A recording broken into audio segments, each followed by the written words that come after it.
Hello, and welcome to Film Slam Stream's post-film conversation for Chimborazo. My name is Eric Siler, and I'm an instructor of film, media arts, and communications, as well as moderator for this conversation.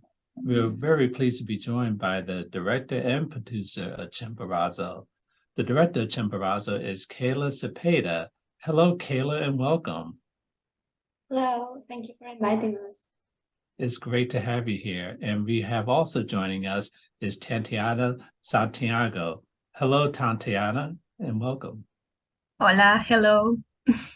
It's good to have you both here. I'll start with you, Keila. But before I get started with you, Keila, sometimes we have students that are watching that are studying foreign languages, and in this case, maybe Spanish. Can you say a special greeting to our students that are studying Spanish, Keila? Of course. Hola chicos, espero que hayan tenido la oportunidad de ver Chimborazo y que hayan podido disfrutarlo. Nada, y mucha suerte con vuestros estudios. Okay, but thank you for that. So this film is actually based on a actual person named Balthazar, and you did an animation about him. Can you tell us how you got the idea to do this animation? Did you actually meet him, or were you doing this for another purpose? I knew his story because I was born in the city where he sells the ice. So I felt like he chose this really hard life. So I felt like I wanted to honor all his effort in a short film. And also, since he's the last person in doing this, I really wanted to like immortalize this story in a short film. That's a great way to, honor someone that, that is well known. Now, Tatiana, I understand you and Keila did not know each other prior. Can you tell us how the two of you met and how you got involved with this project? Well, we study in the same city. We study a Master of Animation, of 2D animation. And she came with a very great idea for making a short film about Balthazar, the last ice speaker of the volcano Chimborazo. And we felt like this story really is really important to be known because this kind of jobs are disappearing, and we have to honor this job. And we feel like this story it can be very well explained in animation. We already know that it's a documentary about him, but we feel like all of this could be very beautiful explained in animation. Okay, great. So it's great that she came with the idea. You latched on to the idea as well, too. I'm going to stay with you, Tatiana, for a moment. As a producer, what did you do as a producer on this film? Well, I have to say I'm not the only producer. I share my job with another boy. And the principal occupation of us was, in this case that it's a student film, was to organize the job, the time that's spent when we made every shot, how time we really need to do this, to have a proper deadline to achieve, and then have the animation made in 2 years. And well, we have our hardships, but we could achieve successfully the deadline this last January of 2022. Well, great. I'm glad you met your deadline. 2 years is a lot of time to put into a project. So, Keila, as a director, explain to us your role in the film. Well, for me, it was like a really interesting learning experience, most of all, because I had to organize also the team, and we had to find the best way to tell this story. So was like mostly a teamwork. Like we had to kind of agree on what's the way we're taking with the aesthetics, what's the way we're taking with the script. We have to review. Well, also reviewing was most of my my job. I was like taking on if we were reaching the objective we had. So I think this was that. So, Keila, what was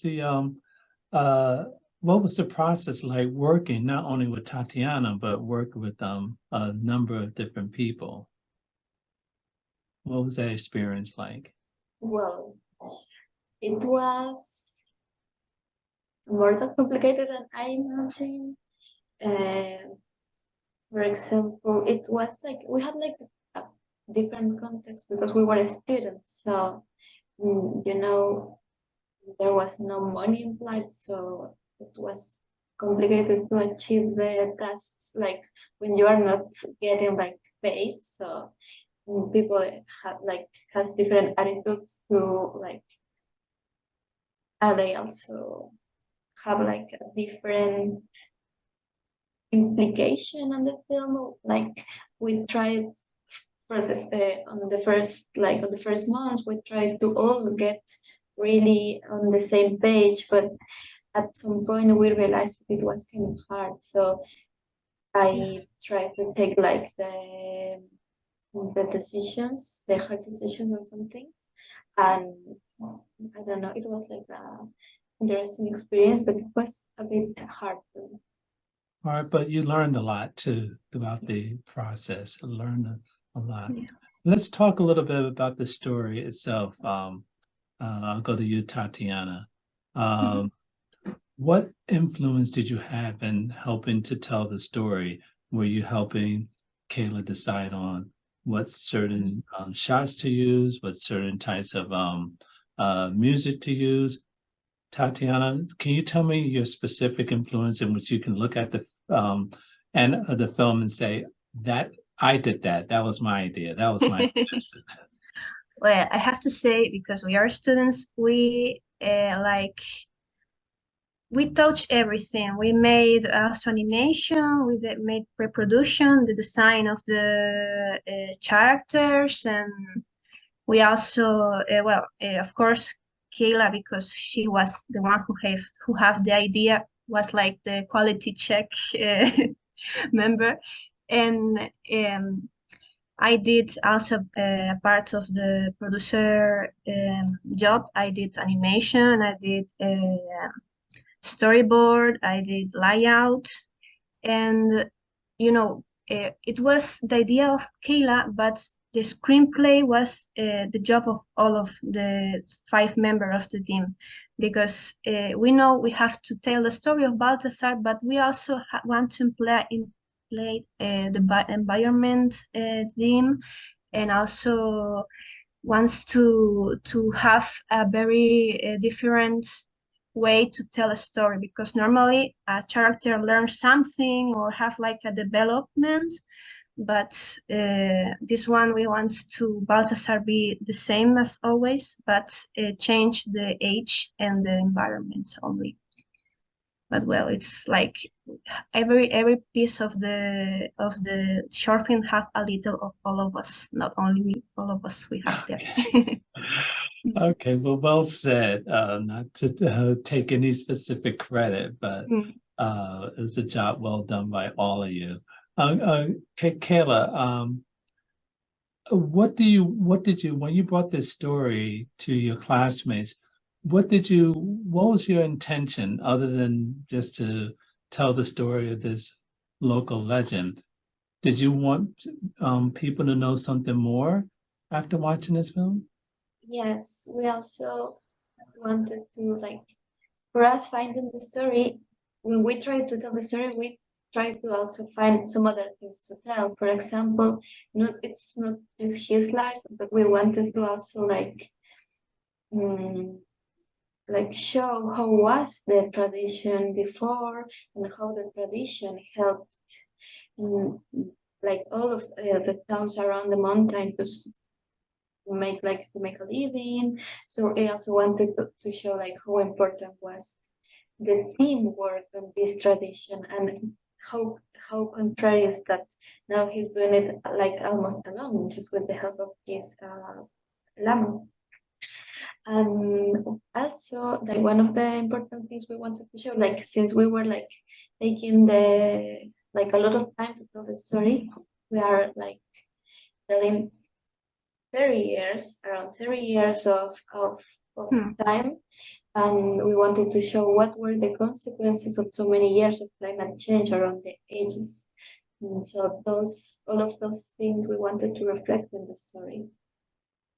That's important. I'm glad that you pointed that out. The whole climate change is, it's a worldwide issue, not just, in particular countries, and it affects many, many people's lives.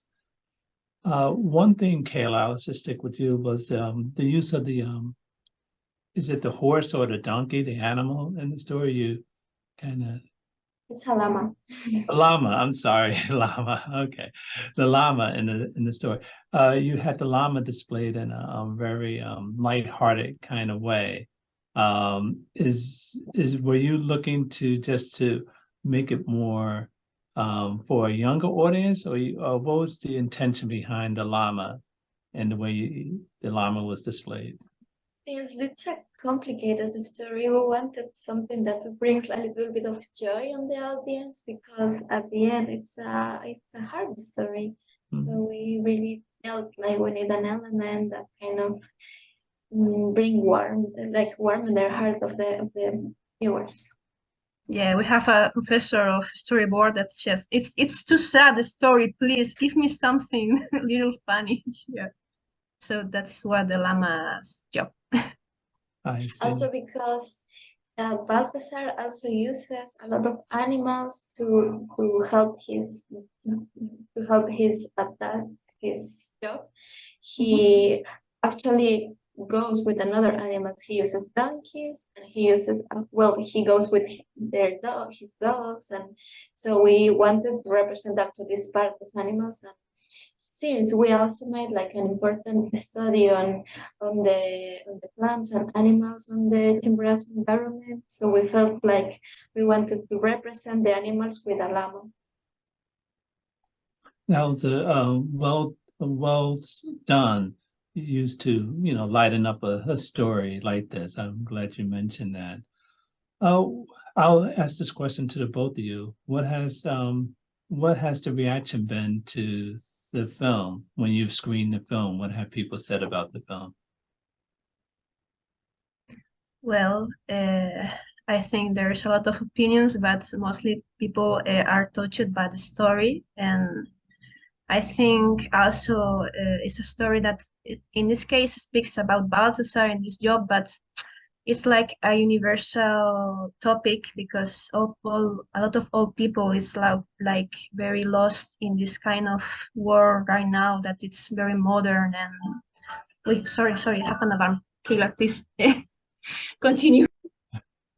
Yeah, exactly. Since we wanted to reflect the idea that sometimes modernity goes so fast that people can't keep the rhythm.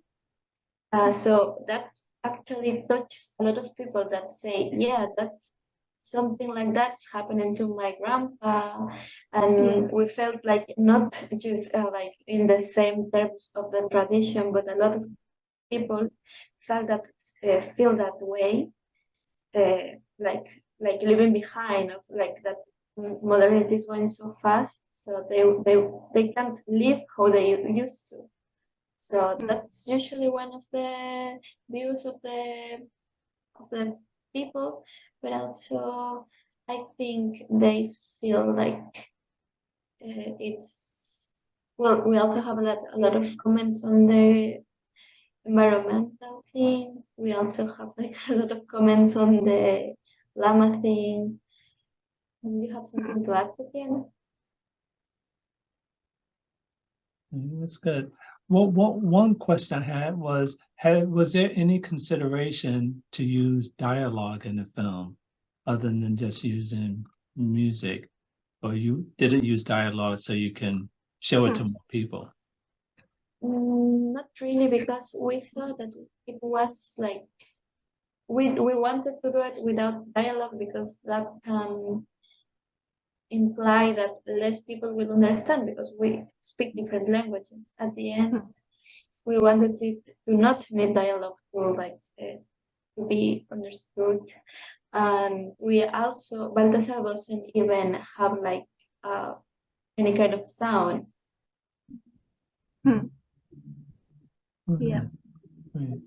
So, what are you working on now? Are the two you working on another project now, or each of you working on something separately? Yeah, each one of us is working on a different project. I'm working on an animated series about climate change. I'm trying to find like a lighter approach on this topic because sometimes I think it's kind of depressing when you see the news and you can't like just be like all the time getting informed because it's just getting sad. So I'm trying to find like another point of view to try to to generate interest in this topic, like with a Yeah, and I am working with a friend in a project of a series about a transmedia project. It's a transmedia project. It's serious, but also a video game, and it's like a Animal Crossing thing, but with environment issues. We can't say a lot because my friend is gonna kill me if I if I say too much. But we hope that the next month we'll be presenting this idea in a festival, and we hope to have some feedback and try with all means have this idea go on. And also, I'm in a uh, how to explain it, like a collaborated group who made video games, and I'm trying to also learn how is it to make animation to video games. That is a very different thing. And now it's try to find my thing, if it's animation for series or animation for video games, but animation it is. I hope. Good, good. Very, very good to keep the whole animation theme going. One thing I did not mention is that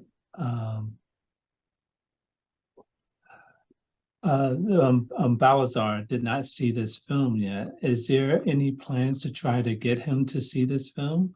who? Um, Balthazar, the person that you You featured. see, Okay. the real person Yes. it's a little complicated because he's It's very the old. people. Yeah, also, but I mean, it's a person who I think they don't have don't have TV in his house. I don't think he can understand very well what it's a film. I think he don't like really get that he is the one who is representing in the drawing.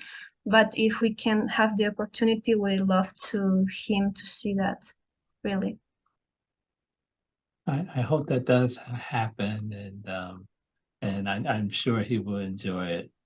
Well, Keila Cepeda, director of Chimborazo, and Tatiana Santiago, producer of Chimborazo, thank you both for joining us today. Muchas gracias. Thank you for inviting us, really, and for organizing all of this. You're quite welcome. All the best to the both of you. And so I'll close with you, Tatiana. If you could just say a special goodbye to our students that are studying Spanish.